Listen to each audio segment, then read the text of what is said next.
Muito boa noite, meus amados irmãos. Bom dia, boa tarde, boa noite, né? No caso, nós estamos gravando de noite. Graça e a paz do Senhor seja com todos vocês. Nós estamos aqui em mais um episódio do podcast Nós, os Batistas. Primeiramente, agradecemos aqui a sua ilustre presença para nos prestigiar nesse episódio, né? No episódio passado, nós falamos sobre a relação da religião e do cristão, né? Sobre o orgulho de ser um religioso. Orgulho não.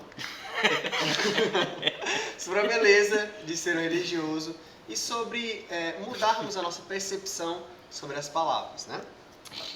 Bom, hoje estamos aqui novamente com nossos co-hosts, William Júnior, Jucimar e Samuel, para falarmos um pouco sobre a história da nossa denominação batista, né? Passo a palavra para o Jucimar para ele poder prosseguir essa ideia. Perfeito. Olá, turma boa. Então, dando continuidade à aula anterior, ou ao nosso encontro anterior, no qual nós falamos sobre a importância da religião e de não se envergonhar em ser religioso, a gente chega num ponto que é crucial para nós, que é conhecer a história da nossa igreja, da nossa denominação. Nós não somos adeptos daquela ideia de que placa de igreja ou denominação salva alguém. Nós somos adeptos daquela ideia de que a graça de Deus manifesta pelo Evangelho de Jesus Cristo salva todos aqueles que se dispuserem a seguir a Cristo. Certo? Salvação essa presente na religião, ouça o nosso último episódio. Exatamente. No entanto, a gente tem como objetivo fazer do lugar onde nós nos congregamos um lugar agradável. Quem dera, o melhor lugar para servir a Deus, né? E esse lugar que nós escolhemos é a Igreja Batista. E uma forma de você valorizar o lugar onde você está é conhecer esse lugar, conhecer um pouco da história. E a história dos batistas começa com um movimento que é muito conhecido, muito famoso. Todos os adolescentes e jovens já ouviram falar de uma coisa chamada Reforma Protestante. Gismar, antes do senhor começar aí, de fato, a gente vai estar tentando passar aqui alguns slides que a gente preparou aqui do nosso material para ficar melhor compreensível para você. Então, assim, vai dar aquela fortalecidazinha pra gente, né, que deu um trabalhozinho, deixa o likezinho aí. Eita, gente. Valorizar o esforço, né? É isso aí. Já está passando aí o slide? Mas Já está lá, já? Quando o senhor for começar. Pronto, então já pode colocar o primeiro slide. Começar o primeiro slide, né? Uhum. Então, só que, como a gente estava falando, a Igreja Batista, ela tem sua origem, como todas as igrejas ditas protestantes, né, ou cristãs protestantes, tem sua origem na Reforma Protestante, né? Obviamente tem pequenos grupos que acreditam que não passaram pela Reforma, que deram um pequeno salto e são antes da Reforma. A gente não vai se prender a esses grupos, nós vamos prender a Igreja Batista em si. Só que a história da Igreja Batista com a Reforma Protestante não é uma história tão, vamos dizer assim, me dá uma palavra, Samuel, uma história tão pacífica, né? Tão assim, amigável, né? Existiu um sofrimento muito grande para que a partir da reforma fosse gerado isso que a gente conhece hoje como Igreja Batista, né? Então, a reforma protestante aconteceu situando no tempo e no espaço, mais ou menos quando o Brasil estava sendo descoberto, né? Ela completou 1500, né? Exatamente. Quando Lutero pregou aquelas famosas 95 teses em 1517, né?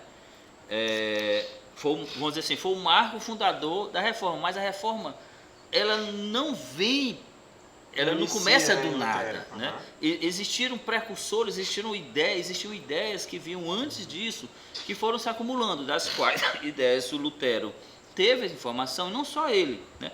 Então nós podemos citar alguns nomes que são importantes. O senhor vai passando aqui, que aí eu vou ajeitando ótimo, lá, perfeito, para eu perfeito, saber o tempo. perfeito. Certinho. Então, vocês estão vendo aí no slide o nome dos principais personagens da Reforma. Mas um pouco antes disso, e séculos antes, vários grupos surgiram insatisfeitos como a religião era conduzida. né, até então aquele momento que ficou conhecido como Idade Média, quando se falava de cristianismo, basicamente se entendia um domínio da Igreja Católica, Apostólica Romana. E a partir da insatisfação com a maneira como a Igreja Católica, olha, mais uma convidada aí né, conduzia a fé de acordo com a sua liderança da época, os papas, pessoas começaram a se mostrar insatisfeitas com aquilo, né? E no que diz respeito... Deixa a gata livre, deixa ela solta aí que ela está tentando... Mas vamos lá. Ela quer aprender, né? Quer aprender. Então, 2 nomes a gente precisa citar para não se estender mais, que é John Wycliffe e Jan Hus, né? Eles são antes da Reforma e são pessoas que trouxeram ideias, né? O John Wycliffe, ele fundou um movimento chamado Lolistas, né?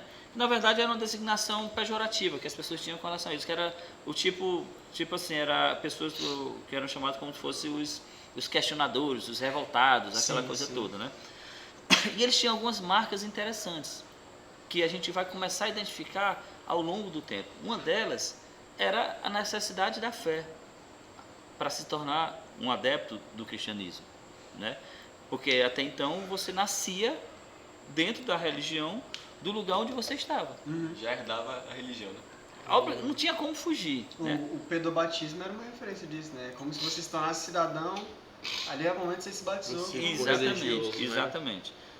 E isso vai automaticamente para uma coisa que para nós, a gente fala isso e não consegue ver a gravidade do que era no passado, que era a separação entre igreja e Estado. Mas voltando, antes de a gente chegar nesse ponto, voltando para os reformadores, nós temos aqueles vultos, aquelas pessoas que são mais conhecidas, porque a Reforma Protestante não foi um movimento uniforme. Ele aconteceu em diversos momentos próximos, em locais geográficos próximos, né? Às vezes variava a motivação. De forma geral, tinha um que era comum, que era uma insatisfação como a Igreja Católica levava as coisas. Então, os principais nomes que nós temos: Lutero, no que hoje a gente conhece como Alemanha, mas não era Alemanha na época, né? Era uma reunião de vários, como é que diz, ducados, principados, parece muito aquela coisa do Game of Thrones, né? Sim. As casas. Aquela coisa toda, que chamava de Prússia na época. Calvino, em Genebra, que hoje, no que seria a Suíça hoje. Zurique também, aliás, Zwingli também, Zurique na Suíça, né? Aí tem uma pessoa que se destaca também, chamada Menon Simons, de um grupo que aparece na Reforma e é quase que um falso cognato, é uma palavra que dá a entender que a gente tem muito a ver com eles, que são os anabatistas. Então Lutero com o luteranismo, né? Calvino com o calvinismo, ou com a Igreja Reformada, que é ligado a Zwingli também, né? Os anabatistas com o Simons, e nós temos o anglicanismo na Inglaterra, e esse foi um dos movimentos mais destacados no sentido político da disputa. Todos os demais, o contexto principal, ou a ideia principal, era uma disputa teológica, né? Mas o caso da Inglaterra foi um caso atípico, porque foi uma disputa política. Uma história rapidamente: o rei não tinha herdeiros, precisava ter herdeiros por questão de sucessão, e aí a sua esposa não dava, e ele precisava se separar e casar para que pudesse ter um outro filho. Nesse processo o Papa não quis abençoar essa sua nova união, e houve uma separação, e a partir daquele momento ele aproveitou desse espírito reformador, né, que havia na Europa, e se aproveitou disso, né? No caso disso tem todo um contexto histórico, né, que eram os papas que faziam os casamentos e os divórcios também, né? Na verdade, seria assim, o divórcio, como ainda hoje, o divórcio nunca foi permitido na Igreja Católica. se hoje não é legalmente permitido na legislação católica, uma pessoa que divorcia, ele está no que a gente chamaria, no sentido evangélico, desviado. Ele está como se fosse disciplinado. Não praticante. Ele não pode, por exemplo, participar da comunhão, da Eucaristia, do que a gente chama de ceia, né, no cristianismo. Imagina isso há 500 anos atrás. Sim. Então, mas só que existia disputas de poder, não era somente uma disputa teológica, ninguém estava só debatendo religião. E é importante lembrar também que o Papa não quis casar de novo Henrique VIII, não por ser muito santo, né, por ser contra o divórcio. Não, ele já tinha casado Henrique VIII algumas outras vezes, então era completamente político. Esse movimento foi inspirado completamente político, não tinha quase Uma disputa de nada poder. de religião. Abrindo um parênteses aqui, dentro da teoria da sociologia política, da teoria política, a gente tem um elemento que é totalmente ignorado na construção dos estados modernos. Até então, a gente não tem Estado como nós entendemos hoje. Estados Unidos, Brasil, Argentina, Inglaterra. Os países ainda não tinham sido formados como existem hoje. Existia uma sucessão, uma palavra que vocês vão lembrar bem da oitava série, da sétima série, tinham os vassalos, os suceranos, né, os senhores feudais. Então, uma determinada região, o rei não tinha tanto poder como a gente imagina nos filmes. Ele tinha o rei, estava aqui em cima, aí tinha uma série de nobres que tinham as terras, e o rei precisava da submissão desses nobres, e para isso ele pagava tributo, não tributo, ele dava título para esses nobres, e esses nobres mantinham a terra e alimentavam o rei. Na prática, os senhores feudais é que na verdade mandavam. Então, quem nascia naquele feudo era da religião daquele cara. E aí, Lutero na Alemanha se aproveitou da insatisfação dos senhores feudais da época e obteve proteção deles. E esse movimento, como eu falei, a Igreja Católica era uma força religiosa, nunca deixou, mas a Igreja Católica era praticamente um Estado. Pela definição elementar de Estado, de Max Weber, Estado é aquele ente limitado por uma fronteira, cuja exclusividade do poder, do uso da força, é desse ente. Sim. Isso define basicamente a definição mais elementar de Estado. Então, quando você volta naquela época, o poder político, militar, econômico da Igreja Católica fazia dela mais um Estado do que propriamente uma organização religiosa, como a gente entende hoje. É uma dimensão que ela dava autoridade real, ou ela destituía reis, ela promovia guerras, ela matava ou mandava viver. Então, assim, era muito mais do que meramente uma organização religiosa. Era um Estado, de fato. E o Papa era um rei disso aí, era um imperador. Né? Na verdade, a Igreja Católica ela é uma monarquia absolutista. Você está entendendo? E ela tem uma série de características muito... Mas a gente não é o foco aqui. De toda forma, a insatisfação de diversas formas... Dessa parte de Lutero, é importante você mencionar, só um pequeno trecho, que ele tinha apoio de senhores feudais e tudo, porque acho que, falando assim rápido, isso aqui é uma reforma, quem não parar para olhar pensa que foi um cara que realmente, não, quer saber, eu vou contra o Estado, contra tudo, sozinho. Mas na verdade não. Ele tinha proteção. Ele tinha proteção, viu, gente? Ele não era um louco. Exato. Na verdade, assim, os caras antes dele, por exemplo, Jan Hus, ou Jan Hus, que eu falei anteriormente, ele foi jogado na fogueira porque ele confrontou diretamente. O Wycliffe também foi detonado porque ele confrontou uma disputa teológica. E na disputa teológica ele não tinha o aparato político militar atrás dele. O que aconteceu com Jan Hus? Conta a história que ele foi jogado na fogueira 100 anos antes de Lutero, né? Bom, então, falando, vamos dizer assim, de maneira grosseira, nós temos esses nomes. E até agora nós não falamos da Igreja Batista. Por quê? Porque até então, a Igreja Batista... Aqui é o comecinho. É o princípio. Né? Então, não existiu ainda uma coisa chamada Igreja Batista. Então, nós tivemos os luteranos, que seria no Sacro Império Romano Germânico, eu falei Prússia, mas seria isso aí. Os reformados, que seria hoje a Suécia, Suíça, Noruega, Holanda. Os anabatistas espalhados por aí tudo. E anglicanos na Inglaterra. Esse mapa aqui, que vocês vão poder ver, coloca mais ou menos a distribuição deles na Europa. Essa parte amarela maior seria a Igreja Católica, a verde o luteranismo, essa rosa o calvinismo. Vê que eles tá até lá na Escócia. Prestando atenção aqui, que vocês podem estar vendo também aí, ele era bem misturado, né? Pois é, Tipo assim, geralmente pelo gráfico aqui, os outros eram mais concentrados e esse era mais espalhado. Assim. Observa, a parte rosa, que seria dos calvinistas, são pequenos grupos que surgem e se expandem por toda a Europa, né? Nós temos o anglicanismo, que essa parte marrom que é centrada na Inglaterra, vê que a parte de cima marca bem no mapa. A parte marrom que ele está dizendo é essa parte aqui do Reino Unido, mas a parte de cima da Escócia vê que ela é anglicana. Aqui né? sim a pontinha, né? E nós temos um nome fundamental, que seria o John Knox. A parte de baixo tem o Henrique VIII. Que é essa amarela. Exatamente. Amarela. E a parte laranja ele vai se espalhando por outros grupos minoritários. De toda forma, essa imagem da Europa mostra como o movimento da reforma ele não foi uniforme, né? Há quem chame a reforma hoje por razões meio obscuras e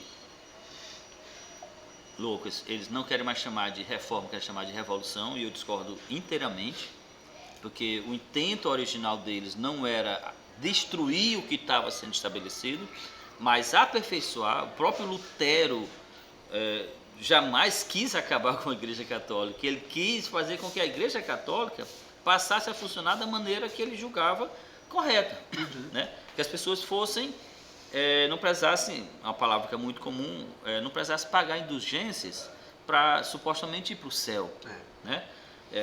Então ele não queria acabar com isso.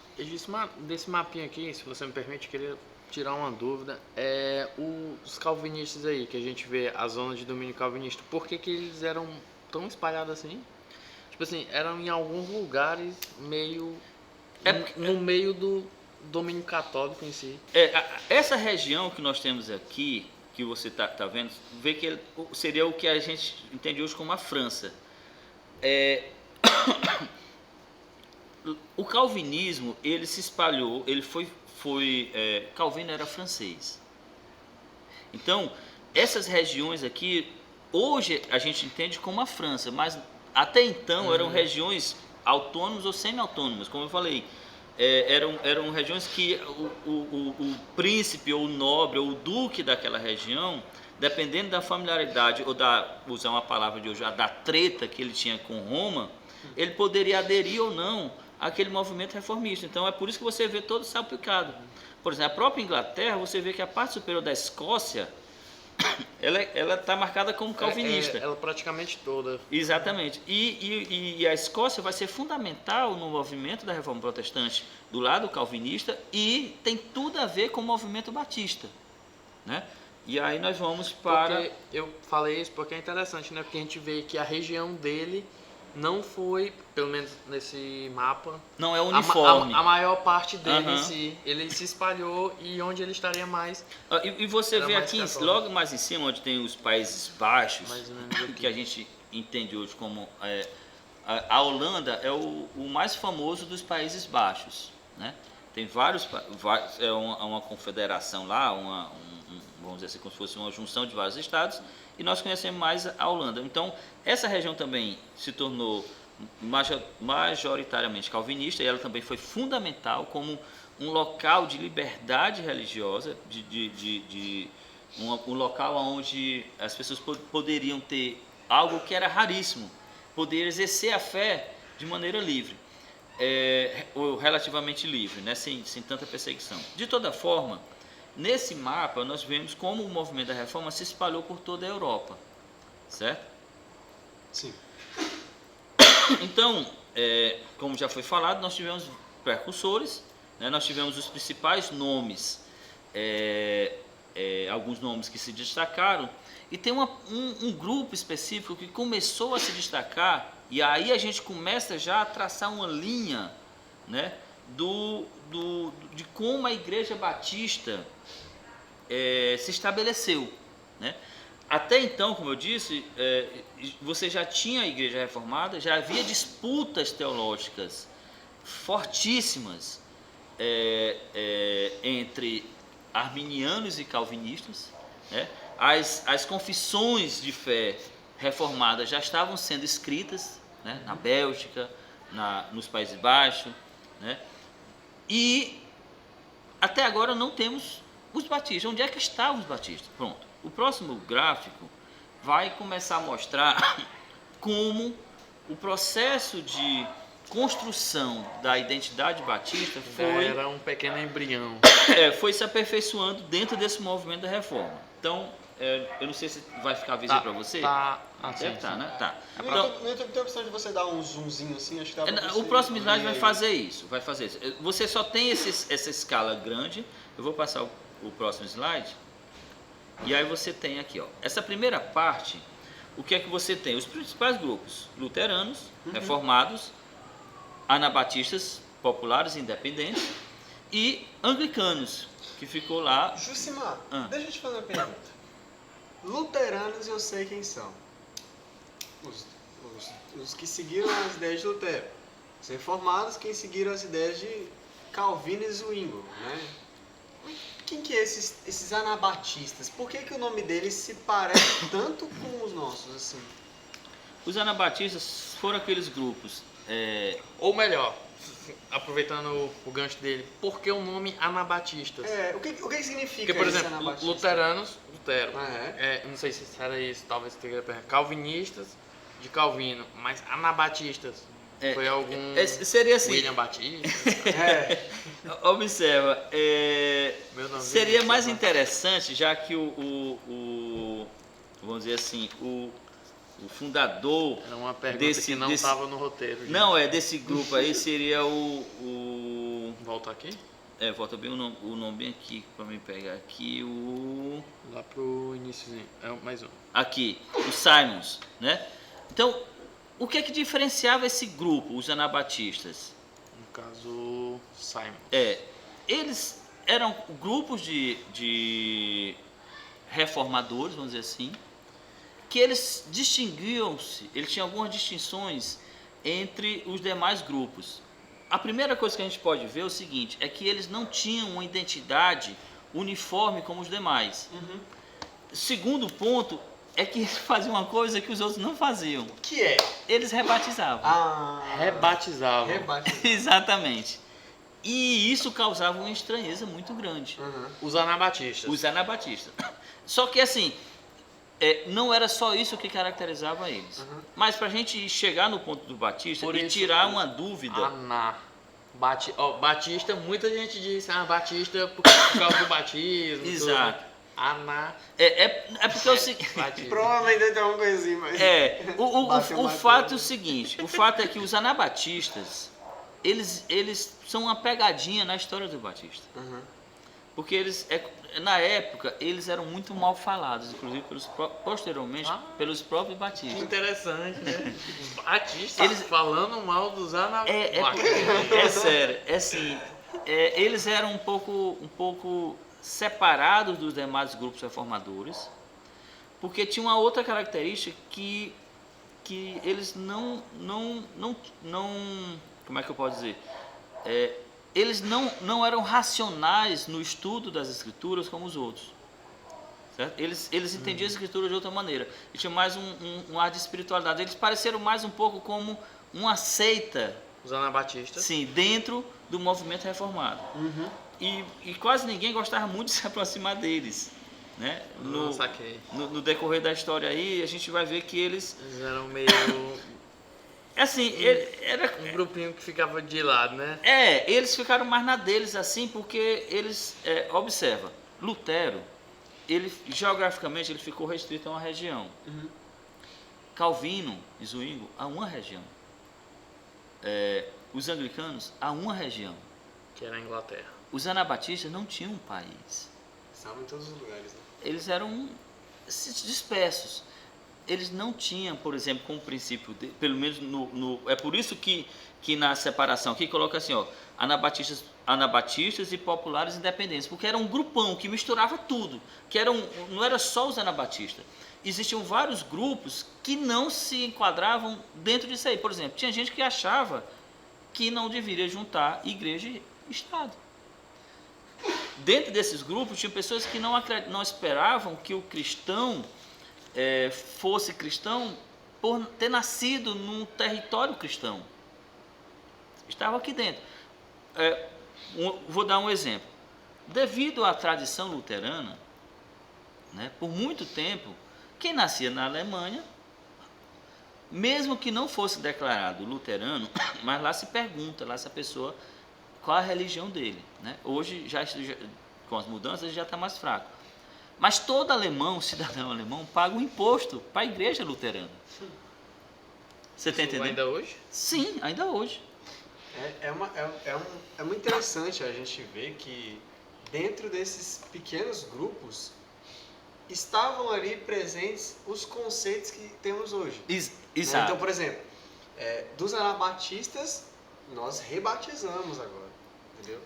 A gente batiza por confissão. Só que assim, ó, a pegadinha está no seguinte, é que esse conceito de rebatizar não é propriedade dos anabatistas. A pegadinha está aí. Eles ficaram marcados com isso como uma expressão jocosa. Sim. Era uma expressão depreciativa em relação a eles. Talvez por causa da perseguição que eles sofreram, fortíssima. Mas assim, os próprios batistas originais, fundadores, não queriam ser associados aos anabatistas.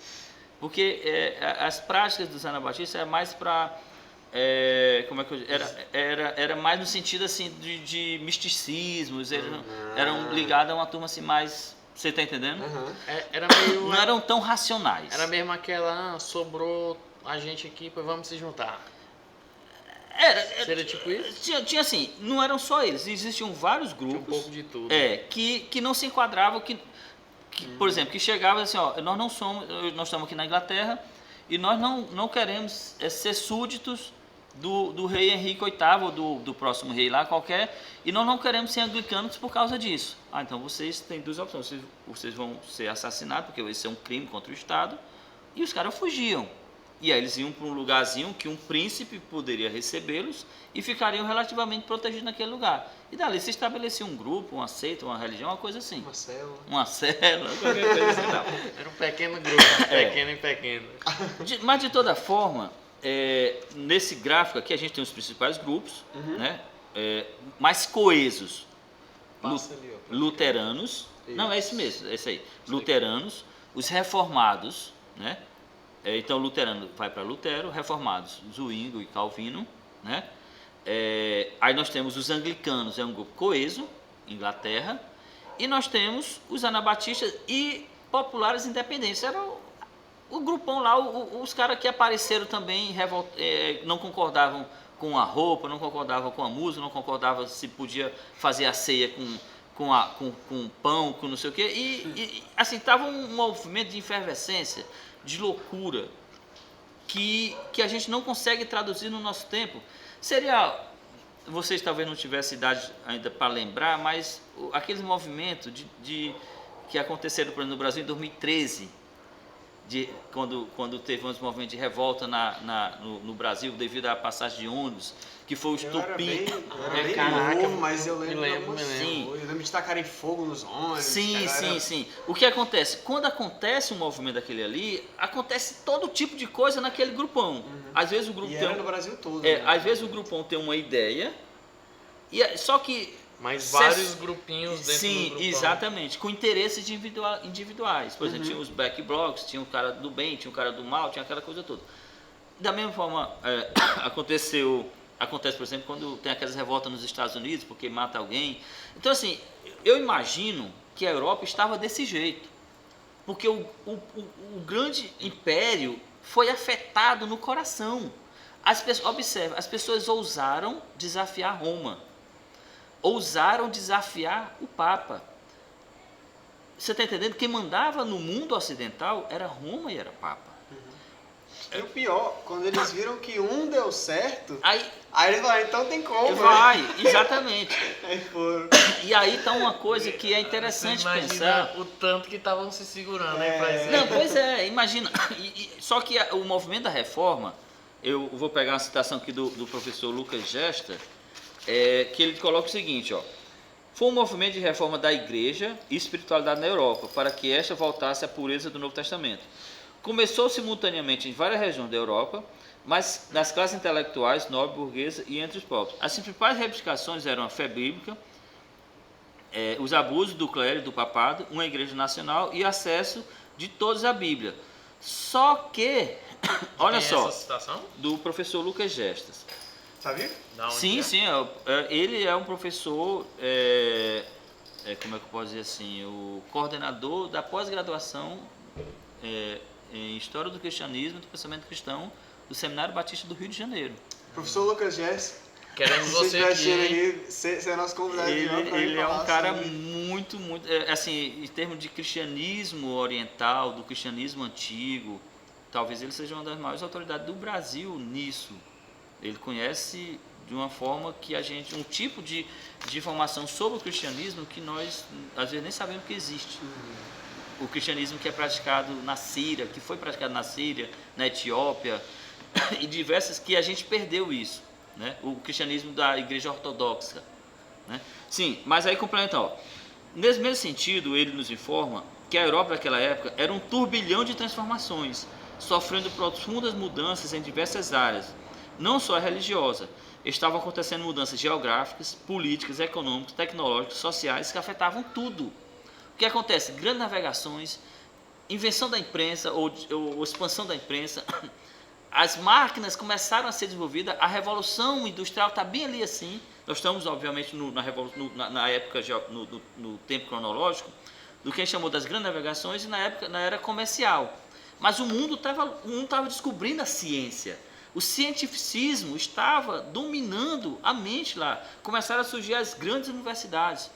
A fé entra em decadência, e aí nós temos nomes como, logo ali, Maquiavel, Locke, Rousseau, um pouco depois a Revolução Francesa, os iluministas. O mundo está de ponta cabeça. Muito rápido, né? Um período muito rápido, impressionantemente rápido. Assim, E relativizando a história do mundo, é uma coisa muito curta onde começa a acontecer essas assim, situações. o rápido aí, considerando o nosso conceito de rápido hoje com a internet, não, porque, assim, Gabriel, a gente está falando de 1517, quando ele pregou as teses, a gente puxa um pouquinho, 100 anos antes, para John Hus e o Wycliffe, 1400 e alguma coisa. Acho que é 1300. Então você tem um período de 3, 4 séculos. Sim, então, sim, rápido, sim. entre aspas. Eu tô falando rápido no sentido histórico. Sim, entendeu? Que beleza. aí não tem muito... De toda forma, a Europa está assim, ela foi afetada no cerne. O poder da Europa estava abalado. A Igreja Católica, que governava o mundo então, foi atingida de cheio. Tanto é que logo em seguida veio um movimento chamado Contra-Reforma, ou as famosas... meu Deus, me fugiu a palavra. A Inquisição. A Inquisição Católica, que foi um movimento de combate à reforma protestante. Mas indo aqui, a gente precisa chegar nos batistas. Então, esses 4 grupos aqui, vamos resumir assim, eles foram fundamentais e importantes na construção do pensamento batista. A gente recebeu alguma coisinha um pouquinho de cada um deles. Né? No próximo slide, a gente tem a maneira mais estruturada de como surgiram os batistas. E aqui é uma história que a gente vai tentar ser rapidamente para a gente não tomar muito tempo. Né? Exatamente. Certo. Então o que acontece? Os batistas, eles não são originários diretamente dos anabatistas, eles são originários do movimento da Reforma Protestante. Talvez dos anabatistas a gente tenha tirado... O Batista. Talvez... o Batista. Aí achou o nome maneiro e escopiar, né? Aí o que acontece? Vamos tirar o Ana, porque não rebatizando. Aí, Era pensado assim. mas a história começa no seguinte: nós temos a igreja anglicana na Inglaterra como, vamos dizer assim, a matriz fundadora do movimento batista. Mas até então não tem a palavra batista. Sim. O que você tem é 2 grupos que surgem no meio da igreja anglicana. E nós estamos falando de, não é uma coisa instantânea, coisa de décadas, né, de 60, 50, 100 anos. Seria essa alta igreja. A alta igreja, que é a nobreza, e você tem os puritanos, que seria a classe mais baixa. E como o nome já diz, e como ficou conhecido na nossa época de maneira pejorativa, né, quando você quer ofender alguém dentro dos crentes, né, geralmente você... Os crentes se ofendem. quando você quer xingar alguém... Os crentes não palavrões. Quando você quer xingar um crente, você chama assim, você é um fariseu, você é um legalista, você é um puritano, você quer ser puritano. Então ficou de maneira, e assim, você entender como as palavras assumem um sentido negativo, assiste o vídeo anterior com relação à religião. E esses puritanos, eles tinham alguma diferença com relação aos anglicanos.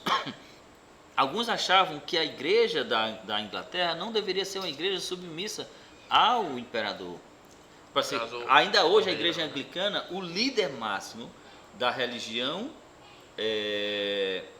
anglicana era a rainha, vai ser agora o rei Charles, que vai ser Charles, né? Charles II, terceiro. Para você ter ideia, o equivalente ao Papa da igreja anglicana, ele é submisso ao rei da Inglaterra. Então, a adesão ao anglicanismo é uma adesão não só religiosa, mas de respeito à identidade, não é política, a identidade nacional. Por isso que você deixar de se desviar do anglicanismo, por exemplo, era, por exemplo, uma traição à pátria, a traição à coroa. Eu vejo isso assim, bem mais presente atualmente nos países orientais, os muçulmanos. Pronto. Né? Os caras já nascem. Você crente. já nasce muçulmano, já nasce lá. Se você, tanto é que existe um tribunal para julgar as pessoas que negam a fé, os apóstatas. Eu sei histórias de pessoas que se converteram ao cristianismo e foram levadas para a Constituição, né, naqueles lugares mais barra pesada, tem a Sharia, né, e outros, mas o Alcorão ele é usado não só como um sistema de fé, mas um sistema legal. A Constituição. Sistema cívico. Né? Então assim, você negava o anglicanismo, você negou a coroa, você negou sua... E assim tinha lembre o seguinte, as nações não existiam ainda como nós conhecemos, elas estavam sendo formadas ainda, as nações. Era mistura, pequenos impérios dentro de um grande império. A partir então de uma coisa chamada de Tratado de Westfália, se não me engano, acho que Westfália na Holanda, houve uma guerra com motivação religiosa entre católicos e protestantes, envolvendo Espanha, envolvendo a Holanda, e estava uma confusão. E aí eles precisaram estabelecer uma paz. A paz de... pesquisa aí, Westfália, alguma coisa assim. E a partir daí começou a se estabelecer limites e se estabelecer os estados como a gente conhece hoje. Os países começaram de fato a ser inventados. Até porque naquele tempo tinha muita colonização ainda, né? E tudo. Era o ápice da colonização. 1648? Sim, a paz... De Westfália. Exatamente.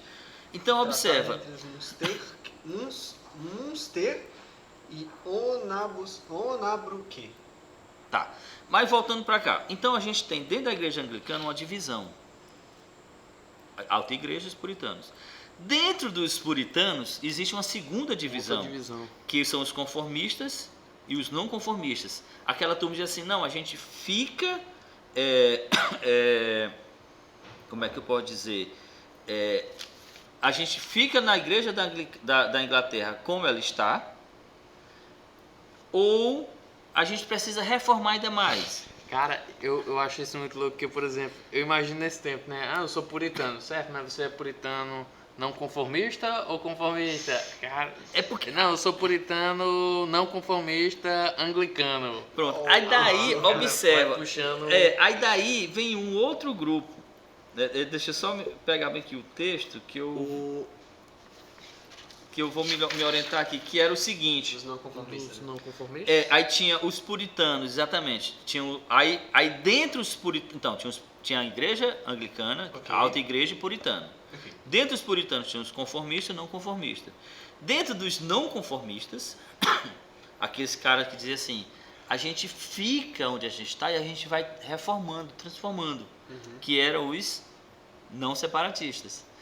E tinha outras, não, para a gente viver a nossa fé, a gente tem que romper, eram os puritanos separatistas. Entendi. E nisso aí tinham disputas interessantes, e aí eu vou ler aqui. O que é que eles disputavam?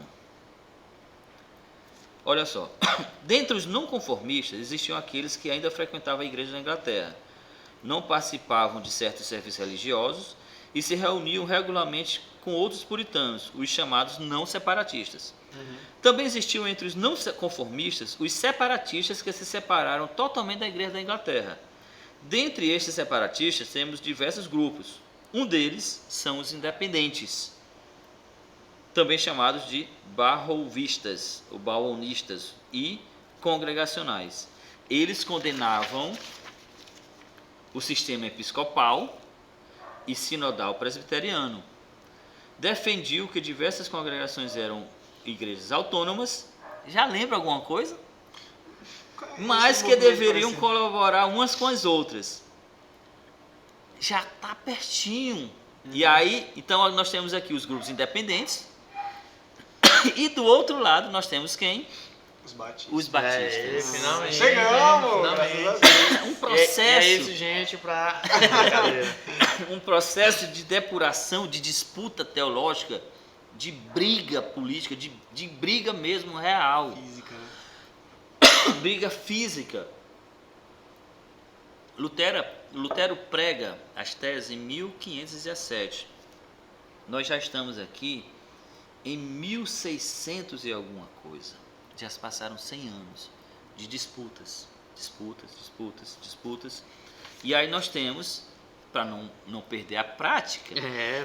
Lógico. esses batistas, como vocês viram, eles tinham como a principal marca deles, as principais marcas era o seguinte: uma fé bíblica,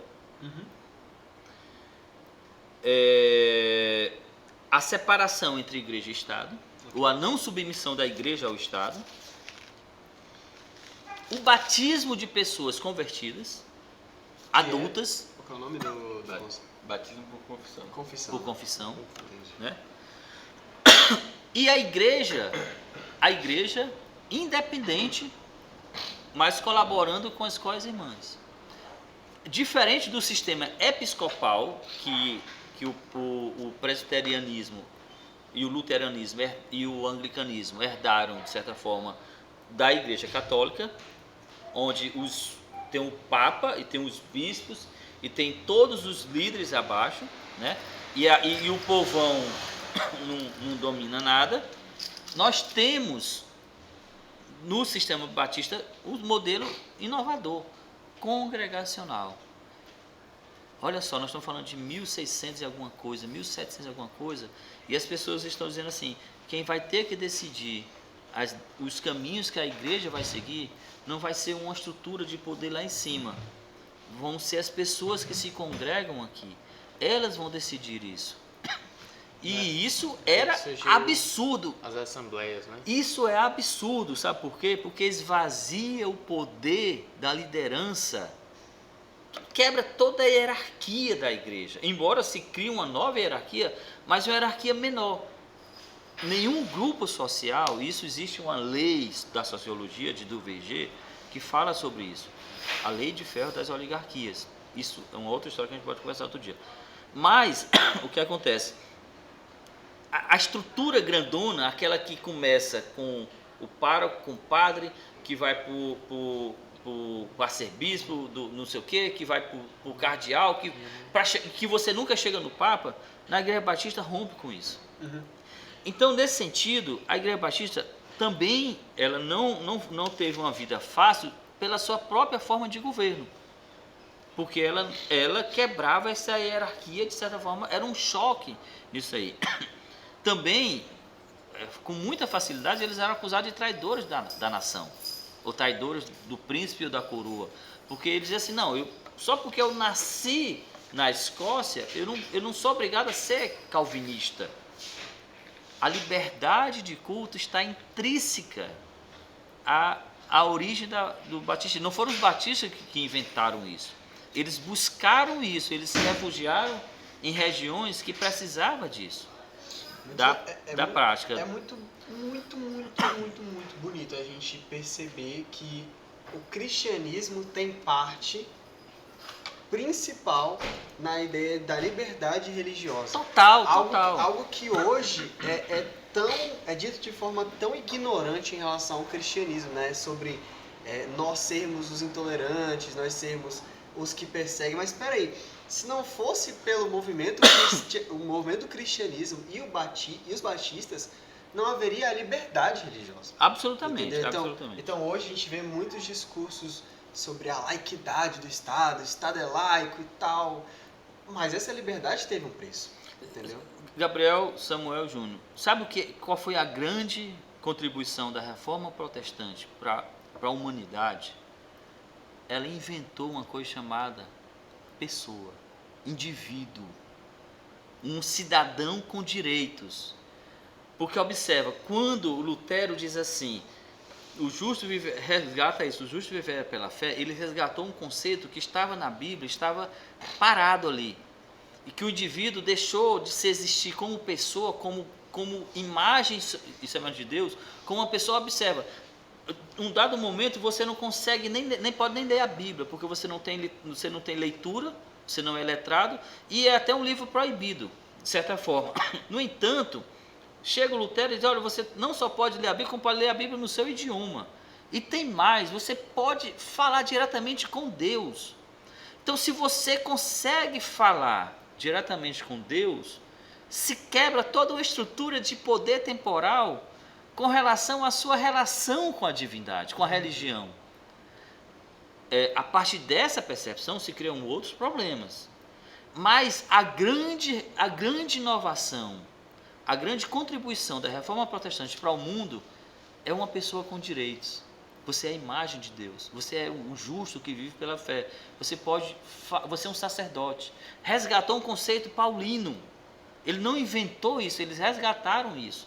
Porque isso não existia como pessoa. A pessoa vai deixar de existir como pessoa, sabe aonde? Onde há a degeneração dessa ideia. É no capitalismo, no liberalismo. E onde é que a pessoa volta a deixar de existir como pessoa? Qual é o sistema? Socialismo, porque o que existe é a classe. É a sociedade em geral e não a pessoa. Não a pessoa. Então nós temos a degeneração extrema no capitalismo e nós temos a destruição total do indivíduo no comunismo, no socialismo. Mas voltando para cá. Batista geral e particular. Batista geral é pronto. Então assim, nós temos uma outra divisão entre os batistas. Os batistas particulares, que são aqueles que é adeptos dos princípios arminianos, e os gerais e os particulares são os batistas calvinistas. Há uma disputa, aqui é uma disputa teológica. O que une esses dois, brilhou os olhos aí. O que une esses dois grupos é porque eles tinham muitas divisões, mas eles tinham também muitas coisas em comum. A principal delas era a perseguição. Eles eram perseguidos por todo mundo. Então eles se uniam no sentido estratégico de sobrevivência, né? Então nós temos os batistas particulares, os batistas gerais. E aí um subgrupo daí aparece. No caso, eles dois saiu uma ramificação dos particulares, dos gerais, e se juntaram para formar esse sétimo dia? Sim, o batista do sétimo dia saíram de um de outro, e com esse diferencial. Eles acreditavam na guarda do sábado, né? Falando assim de maneira resumida. Mas aqui, rápido. Aqui não necessariamente. Deixa eu botar bem aqui o slide. Nós estamos falando aqui, 1650, alguma coisa assim. Aqui não necessariamente quando ramificava, o passado deixava de existir. Absolutamente. Né? Por exemplo, aqui tinha os batistas. Eles se dividiram em particulares e gerais. Mas ainda assim tinham os batistas aqui. Sim, não, Esses daqui, no caso. é porque é o seguinte, esses batistas aqui São esses dois. se transformou nisso. São os dois, né? Se dividiu. Certo, ou certo. você era um batista particular, porque assim, resumidamente, nós só Então- temos dois sistemas teológicos no mundo protestante. Nós temos o sistema calvinista e o sistema arminiano. Basicamente é isso.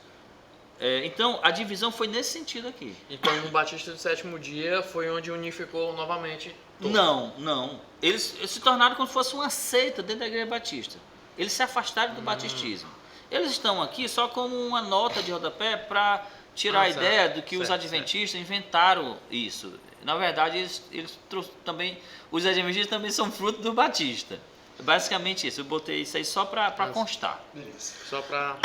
Mas eles são tão pequenos, eles ficaram... Ainda, por exemplo, aqui em Teresina tinha, eu não sei se ainda existe, aqui em Teresina, uma igreja batista do sétimo dia. Tinha, ali perto do IFP. Tinha lá, eu não sei se ainda existe.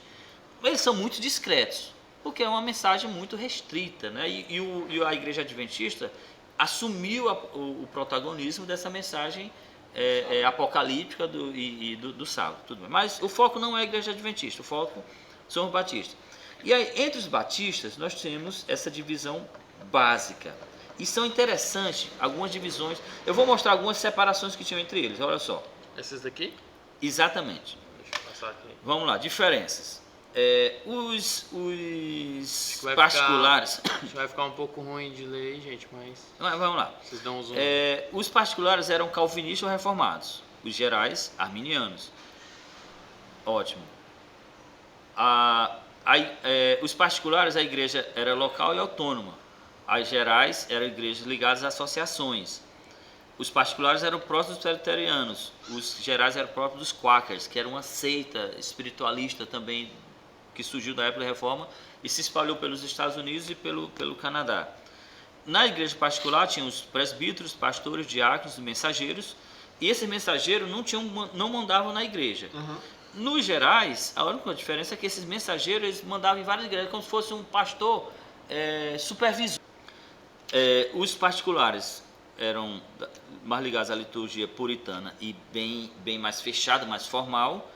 Aí vem os gerais, mais liturgia mais flexível, mais visual, inclusive mulher podia pregar, era mais aberta, né? Os particulares eram a turma mais rica, aquela pessoal que saiu da igreja da Inglaterra, mas não perdeu aquela pompa, e os gerais era mais o povão, né? E eles tinham semelhanças, muitas semelhanças. A adoração não deveria ser regulada pelo Estado. Cada congregação tinha que cuidar dos seus assuntos. Para ser um membro, era examinado cuidadosamente. Eles entendiam que a vida diária devia representar um espectro de santidade. Com relação ao batismo, ambos os particulares gerais eram por imersão. O membro não era quem que nascesse naquele território, mas alguém que se convertia de fato, né? E eles acreditavam também, aqui é uma parte importante por ambos, para ambos a identificação com Cristo no batismo leva os membros a partilhar a sua missão profética do testemunho público, a compartilhar seu sacerdócio, compartilhar seu reinado, exercendo autoridade na igreja. Havia um cuidado mútuo. E também, como falei, o principal, como eles eram perseguidos de todos os lados, então eles se juntavam em momentos para se proteger. Desses batistas aqui, desse emaranhado de batistas calvinistas ou batistas particulares e batistas arminianos ou batistas gerais, é que foi o ciribolo de pessoas que fugiram se espalhando, porque um outro dado histórico, além da perseguição da própria Igreja Católica, teve a perseguição dos movimentos protestantes a esses grupos, então eles eram perseguidos. E aí eles encontraram fuga, zarpando em muitos navios e foram encontrar seu espaço nos Estados Unidos, ou na Holanda, ou no Brasil vieram depois. Mas eles começaram a caçar o lugarzinho deles. Saíram daquele conceito. Uma coisa que é marcante na Igreja Batista é que não existe uma identidade nacional ligada à Igreja Batista. A Igreja Batista não é uma igreja de um país. Isso é uma marca importantíssima. E é um dos distintivos batistas. Os batistas não se associam a sua prática religiosa a uma identidade nacional ou a famosa separação entre igreja e Estado. Por questão de sobrevivência, mais do que nunca, eles precisavam que a igreja fosse livre do Estado, certo? E os batistas, e fica um ponto para a gente meditar e a gente fechar, que é uma coisa fundamental. O movimento de missões do mundo, o processo de evangelização do mundo, não pode ser contada essa história sem se falar dos batistas. Seja o evangelismo tradicional, o movimento de missões tradicionais, inaugurado por Karen, ainda no 1700, eu acho que 1700, e seja o movimento moderno de missões, liderado pelas igrejas que saíram das igrejas batistas. O interessante é que você vê assim, a igreja anglicana continua a igreja anglicana, a igreja luterana continua a igreja luterana, você tem a igreja presbiteriana continua sendo a igreja presbiteriana, a igreja batista continua sendo a igreja batista, mas você consegue, a partir da igreja batista, rastrear uma infinidade de outras igrejas que surgiram a partir do pensamento batista. Um exemplo, a grande Assembleia de Deus, o maior movimento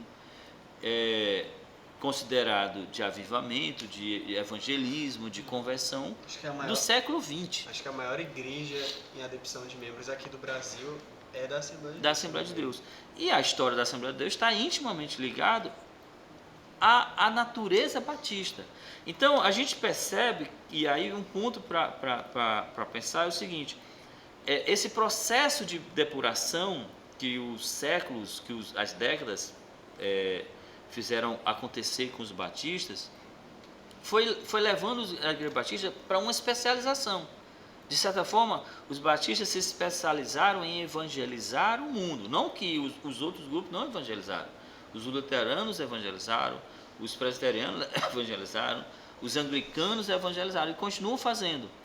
Mas a potência da igreja batista, a associação da igreja batista com a expansão missionária, o impacto é muito grande. É muito grande, né? Então, nesse sentido, essa história longa, cheia de nuances, cheia de detalhes, é um pouco da nossa história, né? E daí eles foram para a América, da América se espalharam por alguns outros locais, África, a própria Europa, Oceania, até Índia, e chegaram aqui no Brasil, numa história que fica para um outro programa, falar sobre a história batista. Aí a gente terminou aqui com vários programas já marcados, né? Vou ler isso aqui. Eu não vou ler isso não. No nosso próximo encontro estudaremos. Não, ainda não vamos prometer isso não. De toda forma, a coisa que eu acho mais legal na Igreja Batista, e quando a gente se propôs a fazer esse estudo, essa aula, vamos tentar descobrir uma nuance diferente que ninguém falou ainda. E eu acho que esse processo de depuração, que tem um aspecto negativo, obviamente, porque envolveu muita briga, muita ofensa, muita disputa, muita porrada até, mas ao mesmo tempo, por uma razão que só Deus pode explicar, gerou um tipo peculiar de pessoas que se arriscavam numa dimensão que outros grupos não se arriscavam. A natureza empreendedora do batista, o espírito livre do exercício da fé do batista, varreu mais o mundo do que qualquer outro movimento religioso, né? E isso nós devemos à Igreja Batista, tá certo? Bom, É isso aí. alguém tem mais algo a acrescentar? Samuel? Nada? Eu quero agradecer a você que assistiu esse episódio. Não vamos prometer Se não. você gostou de algo que você ouviu aqui, algo que você não sabia... Gabriel, só um algo que você detalhezinho. sabia, Eu vou pedir desculpas pelo lapso de troca de informações com relação às datas, mas quem me conhece sabe que eu tenho um problema seríssimo de memorizar as coisas, principalmente nomes, mas perdoando isso aí, tá tudo na paz. Não, tudo bem. A gente é aqui mais numa conversa descontraída, né? Sempre tentando passar um conteúdo firmado para vocês, mas acaba que ainda é uma conversa entre amigos. Bom, se você não conhecia ainda algum desses conteúdos, descobriu algo novo, Ou até mesmo o próprio podcast. Justamente. Você pode comentar aí, tem a barra de comentários. Você é um batista particular, um batista geral, você já conhecia esses termos, né? Se você gostou também, compartilhe, deixe seu like e assista também nossos outros programas, certo? Muito obrigado. É isso. Participação aí do gatinho. A gatinha aí quer Mais dar uma um vez. tchau. Bota aí pra ela aparecer também, Gabriel. Tá, a bichinha tá Aí, ó. querendo ficar famosa. Pronto. Valeu. Tchau, gatinha. Valeu, irmãos. Até próximo.